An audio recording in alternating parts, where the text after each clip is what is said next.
예, 시황 브리핑 방송 시작하겠습니다. 오늘 보면 지수 자체는 괜찮았는데 뭐 미증시가 올라갔고 또 올라간 이유가 고용지표 잘 나오면 경기 우려가 경기 우려할 필요 없잖아. 그러니까 경기 우려가 완화됐다라는 점 이것 때문에 이제 지수 자체는 플러스가 났는데 다만 이제 국채금리 올라갔잖아요. 국채금리가 올라갔고 또 이번 주에 복잡한 일정이 있다 보니까 투자자들이 뭐 전체적으로 자신감 있게 매수하지는 못했습니다. 그래서 하락 종목수는 더 많은, 그러니까 지수 따로 상승 종목수 따로 그렇게 움직이는 그런 모습을 좀 보였고, 또 수급에서는 이제 외국인 투자자들이 금리를 의식하기 시작했거든요. 예, 뭐 시장 참여 적극적으로 매수 참여하지 않는 가운데 매도 규모가 커지기 시작했다. 여기서 이제 금리가 안 빠지면 매도는 이거보다 훨씬 더 커질 가능성이 생깁니다. 그래서 외국인들이 금리를 의식하기 시작했다라는 점은 좀 부담 요인. 종목으로는 석유화학주들이 강세를 보였고 개별 종목들 뭐 자사주 매입이라든가 이런 이슈가 좀 있었죠. 반면에 애플이 이제 개발자 회의 열리는 날 첫날 하락하는 그런 징크스가 있는데 그 하락을 두고 뭐 애플 기대감이 꺾였다 이렇게 해석하면서 관련주들은 큰 폭으로 빠지는 그런 모습을 보였습니다. 우선 미국 시장에서 어떤 벌어진 상황을 보면 국채 금리가 올라갔잖아요. 예, 미국 국채 발행이 진행이 됐는데 무려 580억 달러 정도 국채 발행이 진행이 됐죠. 그러니까 대규모 국채 발행 진행될 때 금리 올라가는 그런 모습이 나오게 되거든요. 근데 지수는 또 올라갔어요. 예, 금리도 올라갔지만 지수 자체는 올라갔죠. 이렇게 되면 시장에서 어떻게 반영하게 되냐면 미증시 올라간 거는 지수의 반영. 그러니까 뭐 지수는 플러스가 났죠. 그런데 금리가 올라간 거는 또 상승 종목수에 이제 영향을 주거든요. 그래서 지수는 플러스가 났지만 하락 종목수가 더 많은 이 두 개의 엇갈린 데이터를 그렇게 각각 반영하게 된 거죠. 참고로 이제 내일도 한 400억 달러 정도 10년물 국채 발행이 예정이 되어 있거든요. 그래서 오늘 사실 그 발행 규모 대비 금리가 그렇게 많이 올라간 건 아닌데 내일 새벽 지나가게 되면 이번 주 국채 발행 일정은 또 끝나게 돼요. 그래서 어쨌든 금리 가지고 장난치는 거는 좀 지나갈 것 같은데 어쨌든 일정상으로는 금리에 투자자들이 좀 집중하는 그런 주간이다. 이렇게 이제 봐야 될 것 같습니다. 그리고 이틀 동안 거의 1,000억 달러면 신흥시장 쪽에 조금 유동성이 좀 이제 마르는 그런 현상이 나타나곤 하거든요. 그래서 이번 주는 좀 금리 변수도 없잖아 좀 있는 것 같습니다. 그런데 이거 말고 연준의 어떤 금리를 보면 기대치가 되게 낮아지기 시작했어요. 그러니까 이번 주에 6월 들어서 금리 전망을 여기저기서 수정하고 있거든요. 그러니까 전체적인 현재 금리 전망 중에서 6월에 수정한 곳을 보면 뭐 시티라든가 JP 모건 이런 곳에서 대체로 보면 이제 9월 또는 11월 그러니까 이렇게 이제 전망치를 뒤로 미루고 있거든요.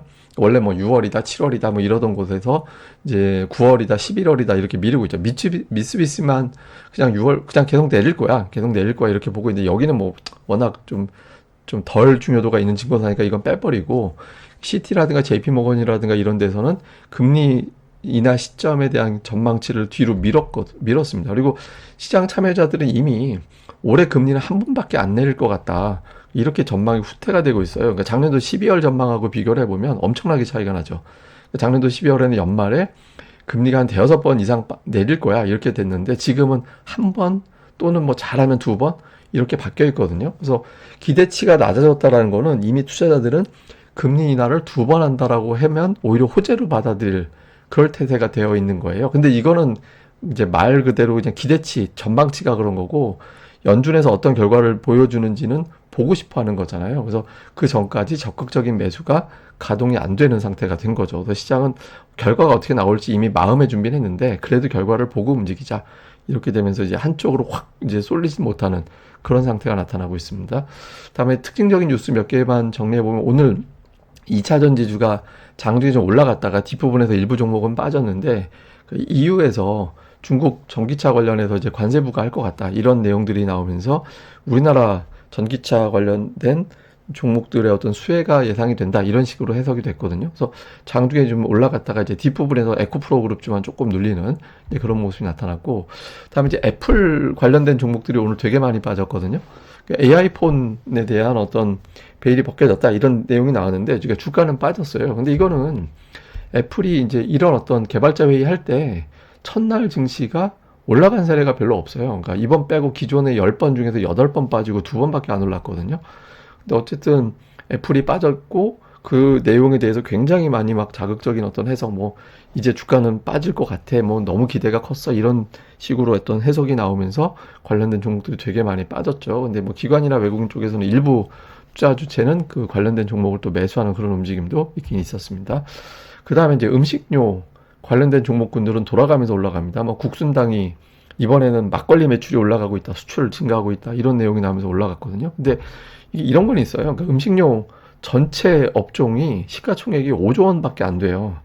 예, 그러니까 5조 원밖에 안 되기 때문에 뭐 코스닥 웬만한 시총 상위 종목 하나도 안 되는 거잖아요. 최상위 종목하고 비교를 해보면. 그러니까 좀 가볍게 움직일 수 있는 측면이 있죠. 이게 이제 시장에서 어떤 자신감이 약해져 있을 때, 예, 시장에 대한 어떤 확신이 좀 약해져 있을 때 시총이 낮은 종목들의 매수세가 붙어서 그쪽으로 종목 장세를 전개하는 그런 움직임이 나오거든요. 그런데 이번 주 FMC 회의가 지나가고 나면 어느 정도 윤곽이 나오게 되잖아요. 그럼 이거보다 이제 시가총액이 큰 종목 쪽으로 매수가 이동할 가능성은 있죠. 그래서 이번 주 목요일 전후가 관련된 종목은 이제 중요한 어떤 하나의 어떤 고비점이 되지 않을까 이렇게 보여지기도 합니다.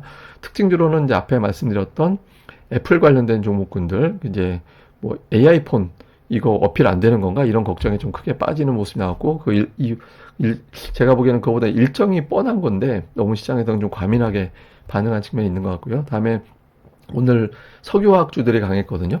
그러니까 뭐 순환매라는 해석도 있고, 이제 일부 석유화학 기업들 자사주 매입이 좀 활발하더라, 뭐 이런 어떤 보도가 나오면서 또 이제 투자 심리를 끌어올리는, 또 워낙 상대적으로 좀 못 올랐던 업종이라 그런 것도 좀 있었던 것 같고요. 그리고 하이닉스가 신고가 경신한 것은 물론이고 4일 연속 양봉 나오고 있거든요. 그 지난 조정이 21선에서 마무리했어요. 저는 한 61선까지 갈지도 모르겠다라고 생각을 했는데, 하이닉스가 이제 오늘 장중에 막 3% 올라가고 되게 세게 올라갔죠. 그러니까 시가총액 상위 종목이 이렇게 버텨주는 거는 뭐 나쁘진 않습니다. 왜냐면 막 하락 쪽으로 막 플레이 하려고 해도 대형주 몇 개가 막 버텨주면 단기 이상은 하락 쪽으로 확 밀어내기가 좀 쉽진 않거든요. 그래서 요게 이제 주춤할 때 또 삼성전자가 역할을 해주면 좋죠. 어쨌든 이런 종목군들이 특징주로 부각이 됐고요. 수급에서는 이제 외국인들이 매도를 했는데 조금 궤적은 별로 좋진 않죠. 왜냐하면 매도 규모가 줄어들고 가다가 순매도로 전환이 됐잖아요. 그러니까 금리 올라간 거를 의식하기 시작했다, 이렇게 해석이 되거든요. 물론 이번 주에 뭐 이벤트도 있고 뭐 동시반기도 있으니까 너무 수급에 대해서 과잉 해석할 필요는 없긴 한데, 어쨌든 보여지는 거 그대로는 외국인들이 금리를 좀 의식한 것 같다, 이렇게 추정이 돼서 여기서 이제 금리가 내일 새벽에 이제 국채금 발행하는 걸 끝으로 이제 조금 빠지는 그런 모습이 나와주는 게 되게 중요하죠. 그래서 지금 조금 이제 금리를 그동안에 우리 증시는 그렇게 아주 강하게 반영하지는 않았는데 여기서 더 오르면 좀 골치 아파진다, 이런 점도 보여지는 것 같습니다. 자, 종목으로는 하이닉스 매수했고, 외국인들 매도에 뭐 거의 한 80%는 삼성전자 집중되어 있고, 순매도 2위 종목이 이제 250억이잖아요. 그러니까 삼성전자 우선주까지 포함하면 2천억 원 매도 나온 거거든요. 그러니까 삼성전자 빼고는 그렇게 매도 강하게 한 건 없어요. 그러니까 이제 매수는 하이닉스와 자동차, 그 외에는 뭐 업종별로 조금 골라 넣는 그런 모습이 좀 있었고, 기관 투자자들은 반도체 매도, 그러니까 삼성 하이닉스 쪽 매도가 있었고, 매수는 현대차, 그 외에는 2차 전지 일부 좀 들어가 있고, 뭐 식품주들 일부 있고, 하여튼 업종별로는 좀 고르게 좀 뿌려서 들어가는 게 있고, 석유화학주들 오늘 기관들이 끌어올리는 그런 역할을 좀 했습니다. 다음에 코스닥 쪽에서는 외국인 투자자들은 종목별 어떤 특징보다는 그냥 오늘 알테오젠에 집중했다, 이렇게 봐야겠죠. 그 외에는 뭐 순매수 업종별 특징이 있다, 이렇게 보기에는 좀 어렵고, 그냥 골라 담는, 예, 그런 느낌이 좀 있었고요.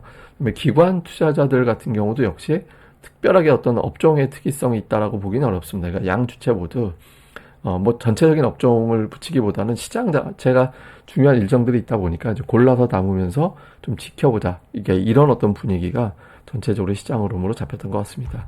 자, 정리를 해보면 애플이 나름대로는 중요합니다. 지금 시가총액 2위, 3위 경쟁이잖아요, 어떻게 보면. 근데 이제 애플이 여기서 빠지기 시작하면 특정 대형주가 빠질 때, 이게 애플이라든가 테슬라라든가 또 엔비디아도 마찬가지지만, 그러니까 공매도가 상대적으로 많이 붙어 있는 종목들이거든요. 그러니까 이게 빠지면 공매도에 대한 자신감이 생길 수도 있어요. 그러면 이제 애플뿐만 아니라 이제 엔비디아도 같이 영향을 받을 수도 있거든요. 그래서 좀 버티는지 그거 되게 중요하고, 그다음에 내일 새벽에 10년물 국채 발행이 있는데, 그 발행 전후에서 이제 금리가 발행 끝나고 나서 새벽 이후에 이제 금리가 좀 하락하는지, 요 부분. 그 다음에 이제 외국인들이 아무래도 좀 매도로 전환된 게 찜찜하긴 하잖아요. 그래서 근데 제가 보기엔 뭐 추세로 매도하거나 그러지는 않을 것 같은데, 어쨌든 단기적으로는 좀 의식할 건 의식해야 되니까 외국인 투자들이 여기서 오늘보다 매도가 더 늘면 안 되죠. 그러니까 이게 내일장에서는 매도가 최소 오늘 3분의 1 이하로 축소되는, 근데 이번 주에 이제 만기도 있고 해서 그게 쉽진 않겠지만 뭐 그런 움직임 나오는지, 그 다음에 오늘 석유화학 음식료, 이게 시장에서 강세장 갈 때 나오는 그런 종목군들이 아니거든요. 물론 이제 석유화학은 뭐 중국 소비 이렇게 연결고리를 만들 수는 있지만, 대체로 보면 흔히 얘기하는 수출, 가장 압도적인 수출, 그다음에 지수 끌어올리는 그런 종목들은 아니잖아요. 그래서 좀 그런 종목군 쪽으로 매수가 좀 분산이 되는지 이것도 봐야 될 것 같습니다.